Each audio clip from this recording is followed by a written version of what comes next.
Hi guys, what I want to talk to you about today is air dry clay. Now, I know there are a lot of people who use it, and I'm sure there's a lot of people out there that absolutely love the stuff.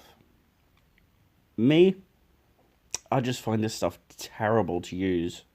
I mean, it's probably nice for kids to play with and get them into sculpting and creating things like that. But even then, I'm still sure there's better products out there that you could use. Maybe like a plasticine or even polymer clay, uh, just to get them into it. So from this video, what I'm showing you is I'm creating what I call a broken repaired heart.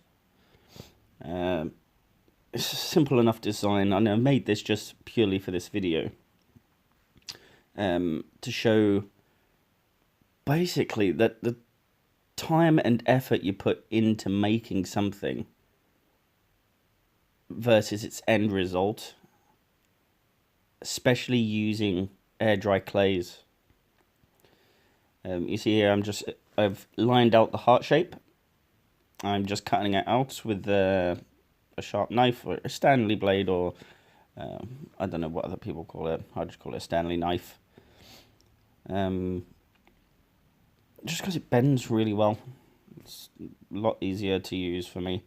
I know some people use craft knives and stuff like that. I like a big old Stanley knife.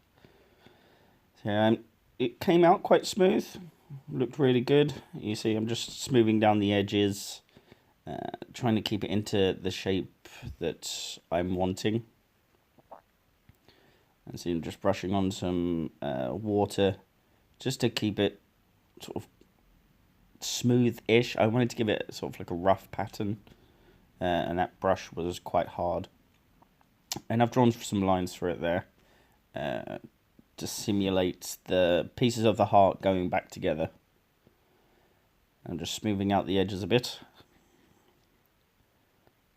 I mean, this video, it may be just me. I'm not using it right, or I'm just not used to using it at all. I mainly use Monster Clay and Polymer Clay, which are a lot easier to work with.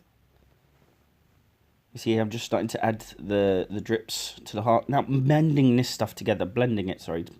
together is absolutely horrendous. It takes a lot of pasting backwards and forwards, and sometimes even a lot of pressure. And you apply too much pressure, which then distorts what it is you're creating. So this shape that you had now is disformed, and you have to try and put it back into the shape that you wanted.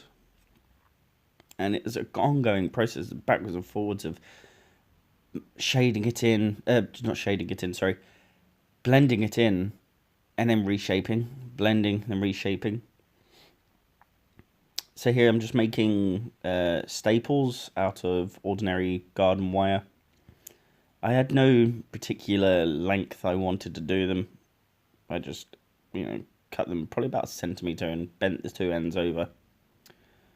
Here I'm just making indents so I know where each one goes, and I know that I've got enough space for all of them to go in. And making sure I don't need any more than what I already have. I think I was left with a couple left over. So I let it harden and started to apply some paint. I think I did 3 colours in total. This is acrylic paint that I am using. It's what I use normally on most of my sculptures, just because it leaves a nice finish, and then you cover it in a clear coat, nice and shiny. Here's the yellow. You notice I don't paint the entire edges and stuff like that. I really just wanted to do the surface of it so I could get the staples put in. I didn't want to have to paint all the way around the edges and have to pick it up and all that sort of stuff. So I'm just going along the inside where it's all indented. So yeah, that's the red and yellow together. I think black was the other colour. Oh, yep, there we go. I'm just giving it another coat of red on the top. That's one of my other problems with this. It does not hold paint at all. The paint was just chipping off, and I mean, you can see it right there on the red, and that was just from handling it. But then the inevitable happened. Put the staples in, more paint comes off, and then I picked it up and it fell off. Now these were sealed into the sculpture. Well, I'll be never using that again. Thanks for watching, guys. Take care. Love you all.